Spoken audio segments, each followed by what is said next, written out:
ሀይሚዬ የኔ ቆንጆ ነቅታለች። በስተመጨረሻም ጥሩ ሙድ ላይ ባትሆንም ጥሩ ስሜት ላይ ባትሆንም በጣም ብዙ የከፋት የተጨነቀችበት ነገር ቢኖርም ግን ደግሞ ዋናው ነገር በዚህ ሰዓት ነቅታ ማየት ደግሞ እንደኔ እንጃ አላቅም የተሰማኝ ትልቅ ደስታ ነው እና እግዚአብሔር ይመስገን ስለ ሁሉም ነገር። ብሩክ አሁን ላይ በጣም እያለቀሰ ይገኛል። ሀይሚ ደግሞ እኔ ከዚህ በኋላ ያንተን ችግር ውስጥ እየገባው ያንተን ችግር ስችል ያንተን ችግር ስሸከም ምኖርበት አቅም የለኝም፣ ደክሞኛል፣ በቅቶኛል፣ ስለዚህ ተወኝ ነው እያለችው የምትገኘው። ብሩክ ደግሞ አንቺ ካልተረዳሽኝ ማን ሊረዳኝ ነው እያለ ነው የሚገኘው። ፍፄም ግዴታ በቃ በዚህ ሰዓት አንተን ነው መስማት ያለባት እያለ እንግዲህ ለብሩክ እየነገረው ነው የሚገኘው። በነገራችን ላይ ግዴታ የለባትም እንኳን ብሩክንም እዩንም አንተንም ማንንም የመስማት ግዴታ የለባትም። ራሷን አዳምጣ ትክክለኛ የሆነውን ውሳኔ የመወሰን መብት እንጂ ያላት። እናንተ ሰማችሁ አዳመጠ እንዴ? ብሩክን እኮ ይሄ ሁሉ ጊዜ ሰምተው ስለቆየች አይደለ እንዴ ባንዴ እንደዚህ ልባ ሁሉ ስብርብር ብሎ ቁጭ አለው። እግዚአብሔርን ብሩክን የተወሰነ ነገር ጠርጥረው ቢሆን ኑሮ ብሩክን በተወሰነ መንገድ የሆነ ጥርጣሬ እንዲፈጥርባት አድርጎ ቢሆን ኖሮ በዚህ ልክም ባንዴ አትሰባበርም። ባንዴ ራሷን እስክትረሳ ወይም ደግሞ ራሷን እስክትስት አትደርስም ነበር። ለማንኛውም ግን እኔ ከምንም ነገር በላይ ሁሉ ነገር ይቆይ አምናለሁ። ብሩክ እውነት እንዳለው አምናለሁ፣ አልዋሻችሁም። የሆነ ያልተረዳነው ነገር እንዳለ የሆነ የያዘው ያመቀው እውነት እንዳለው አውቃለሁ። ሀይሚ እንደተጎዳችው በእሷ ልክ ባይሆንም እሱም እየተጎዳ እንደሆነ አውቃለሁ። ለምን መሰላችሁ እንደዚህ ያልኩትኝ? እሱም በዚህ ሰዓት ምናልባትም የእሱ ልጅ ያልሆነችውን ልጅ ይሆናል ያንተ ልጅ ናት ተብሎ ተነግሮት እንዲያሳድግ የተፈረደበት ወይም ደግሞ እዩ አሁን አሳዛኝ መስላ እየመጣች ነው። ጥፋቱ የእሱ እንጂ የእሱ አይደለም። እዩ ይቅር በይን፣ ይሄ ሁሉ ጊዜ ብዙ ነገር ስንልሽ ነበረ እያላችሁ ብዙ ሰዎች እያወራችሁ ነበራችሁ። እና ሀይሚዬም እንትን ብላለች፣ በቃችን ልጅ በማታውቀው ነገር ነው ውሻ ያደረኳት፣ ለካ እሷም ተገፍታ ነበር ብላለች። እና አንዳንዴ እውነት ነው። ለምን መሰላችሁ? እናንተ ላይ እንዲደርስ የማትፈልጉትን ነገር ሰው ላይ እንዲደርስ አትፈልጉ። ወይም ደግሞ ሰው ላይ ደርሶ ስናይ መሳቅ መሳለቅ የለብንም። እና ሀይሚዬ የራሷን ስሜት ብቻ ሳይሆን እዩም ሴት ነች። በቃ እሷንም በእሷ ቦታ አድርጋ ራሷን በእሷ ቦታ አድርጋ ነው እየተረዳች የምትገኘው። ግን እዚህ ጋር ብሩክ በማወቅም ባለማወቅም ብዙ ጥፋቶችን እያጠፋ ነው ያለው። ከዚህ በፊትም እያጠፋ ነው የመጣው። ግን ደግሞ ብዙ ነገሮችን ማስረዳት አይችልም። እንደምታውቁት በቃ ያለው አማራጭ ሀይሚን በዛም በዚህም ብሎ በቃ ማሳመን ነው፣ እንድታምነው ማድረግ ነው፣ ሀይሚ ከጎኑ እንድትቆምለት ማድረግ ነው። ግን ደግሞ በዚህ መንገድ ሀይሚ አምናው ነው። በነገራችን ላይ 100% ይሄ ነገር እኔ መጀመሪያም ነግራችሁ ነበር። በቃ ምንም ይሁን ምንም በቃ ችግር የለውም ትቀበለዋለች እያላችሁ ስታጨበጭቡ የነበራችሁ ሰዎች አላችሁ። እኔ ግን እች ልጅ እንደማትቀበለው በቃ አእምሯ በዚህ ሰዓት እያሰበ ያለው የብሩክ ልጅ እንዳትሆን ነው እየተሳለች እየተመኘች የምትገኘው። በቃ ከሆነች በጣም እንደሚከፋት እና ይህን ነገር ፈቃደኛ ሆነ እንደማትቀበል ስነግራችሁ ቆይቻለሁ። ዛሬ ላይ እውነታው ሲፈርጥ፣ እውነታው ሲነገር፣ እውነታው ሲወጣ ብሩክ ምንም መከራከሪያ ሀሳብ ማቅረብ አልቻለም። አንዳንዴ ፍርድ ቤት ሄዳችሁ ያልገደላችሁትን ሰው ገድላችኋል ተብላችሁ ፍርድ ቤት ቆማችሁ ልበል፣ ከዛ በኋላ የሆነ ማስረጃ አቅርቡ፣ በቃ አልገደልኩም በዚህ ሰዓት እንደዚህ ቦታ ነበርኩ ብላችሁ ማስረጃ አቅርቡ ብትባሉ ለዛ የሚሆን ማስረጃ ካላቀረባችሁ ኦልሬዲ እናንተ ገዳይ ናችሁ ተብሎ ተፈርዶባችሁ እስር ቤት ልትገቡ ትችላላችሁ። እውነት ከሌላችሁ፣ ማስረጃ ከሌላችሁ። አሁን ደግሞ ብሩክ ይህን ነገር አላደረግኩትም ካለ የሰው ልጅ አላሳድግም ካለ ልጅ በሽታ አይደለም። በርግጥ አሁንማ ሀብም እኮ ማመን ጀምሯል። በቃ ችግር የለውም እኔና ሚስቴ በቃ ፏ አድርገን እናሳድጋታለን፣ በቃ ጽድት አድርገን እያለ ነው ያለው። እና እዩም የማሳደግ አቅም አጣ አይደለም። በነገራችን ላይ ይሄንን ታሪክ ይዛ የመጣችው ሆን ብላ ሀይሚን ለመበቀል ብሩክን ሀይሚን ለመጉዳት ከሀይሚ ችግር የለብኝም አለች። ግን እርግጠኛ ላይ ከብሩክ በዚህ መንገድ ሲገቡ እንደምትጎዳ ታውቃለች። ብታስብላት ኖሮ በዚህ ልክ አትሄድም ነበር። ግን ሆን ብላ ብሩክ ማለት ነው የሆነ ነገር እንደነበራቸው ማመን ስላልፈለገ መቀበል ስላልፈለገ ችላ ስላላት ጣል ስላረጋት እሱን መበቀልና መበቀል ነው ሀሳቧ። አደረገችው። እችን ልጅ ማሳደግ አቅቷት አይደለም። እግዚአብሔርን ነው ብላችሁ ቢኔን ራሱ ጸጥ ብላ ያንተ ልጅ ናት ብላ እድሜ ልኳን ስታሳድጋት መኖር ትችል ነበረ። ግን በቃ ብሩክን ማሰቃየት ትፈልጋለች፣ ብሩክን መበቀል ትፈልጋለች። ታዲያ በዚህ ጦስ ውስጥ ሀይሚዬ ተጎዳች፣ ሀይሚዬ ተሰበረች። ሀይሚዬ ማሳለፍ የሌለባትን ህይወት ማለፍ የሌለባትን ነገር እያሳለፈች ያለችው በዚህ ሰዓት ነፍሰ ጡር አይደለችም የምትሉ ሰዎች ኧረ ትናንትና ደግሞ በቃ ሆስፒታል ከገባች ሀይሚዬ ስትወድቅ ልጇ ሆዷ ውስጥ ይሞታል፣ በቃ ልጁ ጽንሷ ወረደ ምናምን ይባላል እያላችሁ ስታወሩ ነበር። የሰይጣን ጆሮ ይደፈን። ሀይሚዬ የእውነት ነው ያረገዘችው አይደል እንዴ? ይች ልጅ የመጀመሪያዋ ነው። ለምንድን ነው በክፉ ለዛውም እንወዳታለን የምትሉ ሰዎች ፈጣሪ ወይ እንዴት ከአንደበታችሁ እንደዚህ አይነት ቃል ሊወጣ ይችላል? ሰው ላይ የምትወዱት ሰው ላይ እንዴት እንደዚህ ክፉ ሀሳብ ታስባላችሁ? የሰይጣን ጆሮ ይደፈር። ሀይሚዬ ክፉ ነገር ሳይነካት እቅፍ ድግፍ አድርጎ በቀኝ እጁ አስቀምጧት እግዚአብሔር ጤነኛ የሆነ ልጅ እንዲሰጣት እንዲያሳቅፋት የሆዷን በጀርባ እንዲያደርግላት ነው ምኞታችን መግለጽ ያለብን መሆንም ያለበት እንደዛ እንጂ ሲጀመር ገና ከ4 ወር በላይ የሆነ ጽንስ ነው እኮ መውረድ የሚችለው ወይም ደግሞ ብትወድቅም የፈለገ ነገር ቢሆንም ያም በጣም አደገኛ አወዳደቅ ካልሆነ በስተቀር ልጅ አይወርድም እንደዚህ። እና የሚያስጠላ ሀሳብ ባታስቡ፣ ነውር ነገር ባትናገሩ፣ እናንተ ላይ እንዲሆን የማትፈልጉት ነገር ሰው ላይ ባትፈርዱ የተሻለ ነው ብዬ አስባለሁ። ብሩክ ላይ ትናንትና ፈርጃለሁ። አዎ በደንብ ፈርጀበታለሁ፣ ተናድጃለሁ። ለምን? አንደኛ ንግግሩ ደስ አይልም፣ ሁለተኛ የትም አትሄጃትም በቃ ምናምን መፍቷ ነው። የትም የብሄር መፍት አላት እንዴ? የትም ሳትሄድ እኮ ስትነገርህን ተሸክማ ባንተ የመጣ ምክንያት በጣም በብዙ መንገድ ተጎድታ ስንት ጊዜ ነው ሀይሚ ሆስፒታል የገባችው? በነገራችን ላይ ስንት ጊዜ ነው ራሷን ስታ የወደቀችው?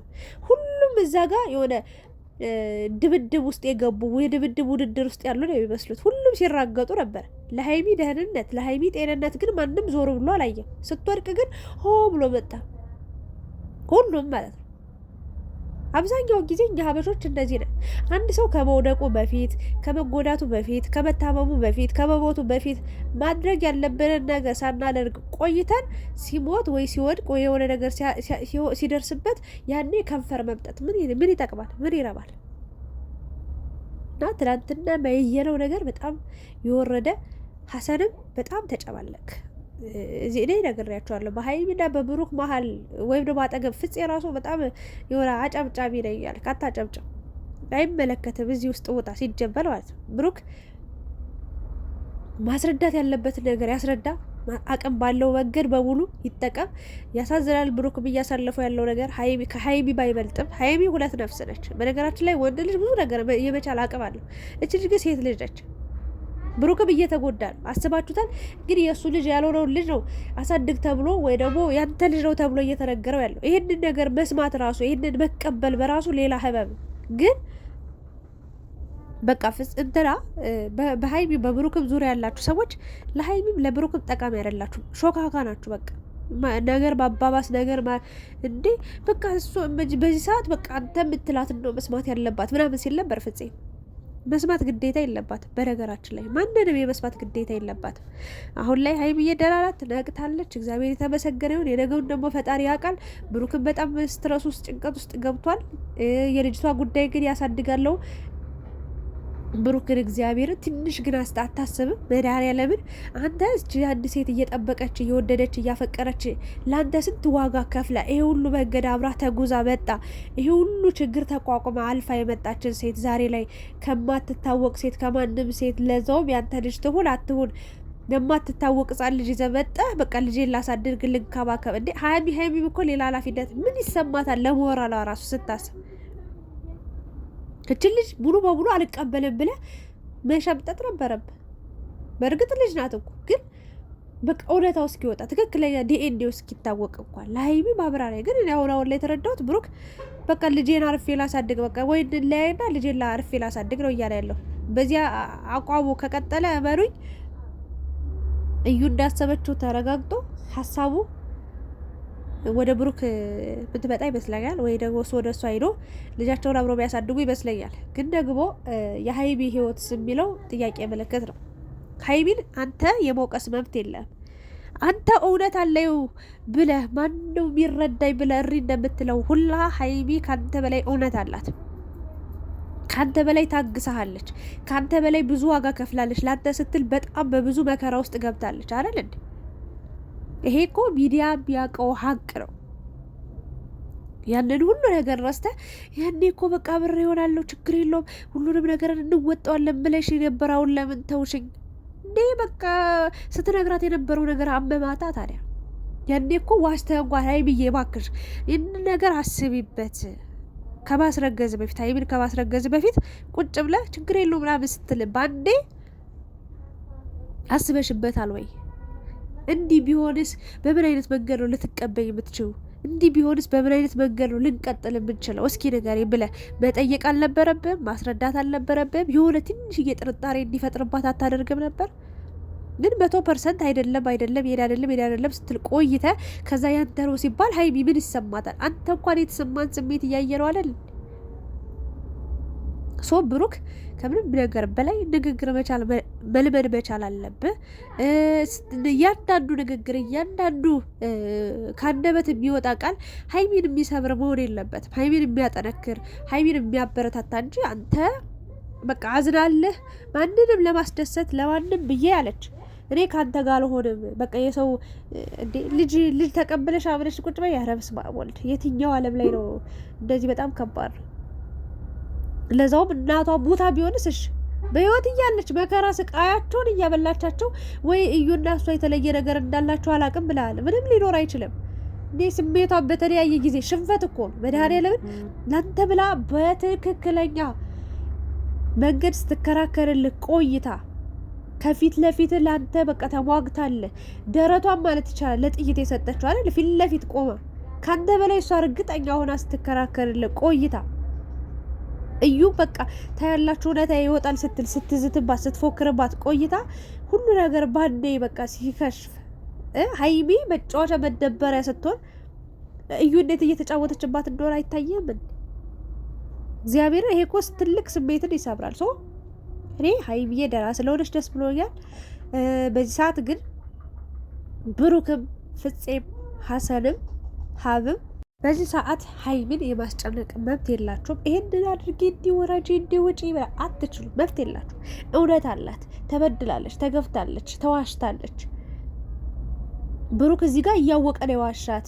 ልጁ መጀመሪያ ቤሱ እንደሆነች ያውቃል ብዬ አልከራከራችሁም።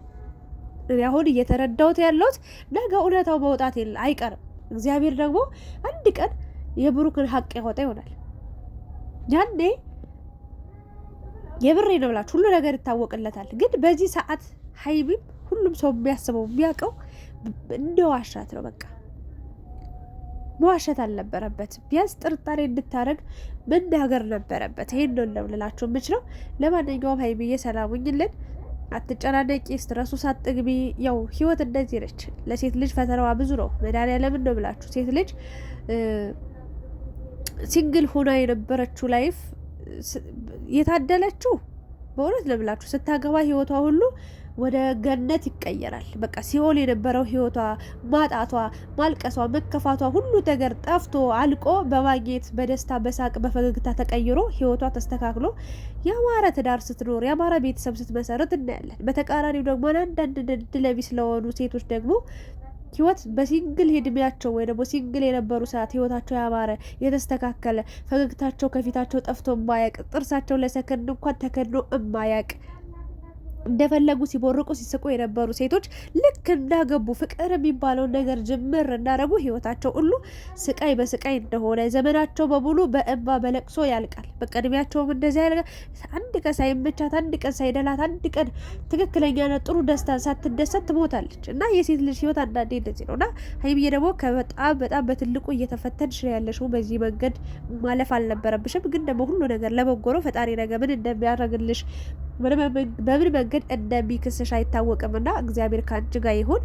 ጠንካራ ሁኚ። ሁሉን ነገር ተረጋግተሽ ለመወሰድ ሞክሪ። ብሩክ እኔ ሀይሚን በዚህ ሰዓት እንደው ብቻዋን ብትተዋት ከራሷ ጋር ብታወራ በዚህ ልክ ተረጅኝ አትረጅኝ እያልክ የራስን ጭንቀት የራስን ብቻ ስሜት እንድትረዳ ሳይሆን የእሷንም ጭንቀትና ስሜት ተረድተ ዝም በላት። በቃ የትም አትሄድም እኮ በቃ ተንከባከባት አላለን በቃ ትሪት አርጋት ምናምን። ነገር ግን ከዛ ውጭ ተረጅኝ እንደዚህ ነው ስለ ልጇ ስለ እዩ ስለ አንተ አይመለከታትም። በዚህ ሰዓት በቃ ራሷን ታዳምጥ። መሆኗ የያዘችው ነፍስ አለ። ለዛም ማሰብ መቻል አለባችሁ። ሌሎቻችሁ ሸኳኮች፣ አሽቃባጮች፣ በተለይ ደግሞ ሀሰን በጣም ተንጦልጥሏል። አይመለከትም፣ ሲጀምር አያገባ። በእነሱ ህይወት ውስጥ ነገ ይታረቃሉ እኮ እግዚአብሔርን። አንተ መንገድ ላይ ብትቀረው አንተ ነህ እንዴታው እንጂ ያ ረቢ ወይ ሰው ሁሉ ነገረኛ ነው። ለማንኛውም ሀይሚዬ የኔ ወርቅ እግዚአብሔር ከአንቺ ጋር ይሁን። በእውነት በዚህ መንገድ ድራማ ነው የምትሉ ሰዎች አላችሁ። እኔ እንደዚህ ብላችሁ ስታስቡ እግዚአብሔርን እኛ እንደ በግ እንደ ፍየል እንደ አህያ እንደሚያዩን ነው የምረዳ እንጂ በተአምር እኔ የሀይሚና የብሩክን ህይወት ድራማ ነው ብዬ አልናገርም። በታሪክ ሀይሚ እንዲህ እየታመመች እንዲህ እየወደቀች እንዲህ እየተጎሳቆለች ድራማ ነው የምትሉ ሰዎች እኔ በዚህ አላምንም። ይቅርታ አድርጉልኝ። ብቻ ቸር ያሰማን። እዩንም እንግዲህ በመጣችበት ጭቃናት ግን እግዚአብሔር ሰራችላት። በእውነት ነው የምላችሁ፣ ተበቀለቻት። ግን ሁሉም ነገር ለበጎ ነው። አሸናፊዋ ሀይሚ ነች። መጨረሻ ላይ እግዚአብሔር ያውቃል። ለዛ ቀን ያብቃን ብቻ።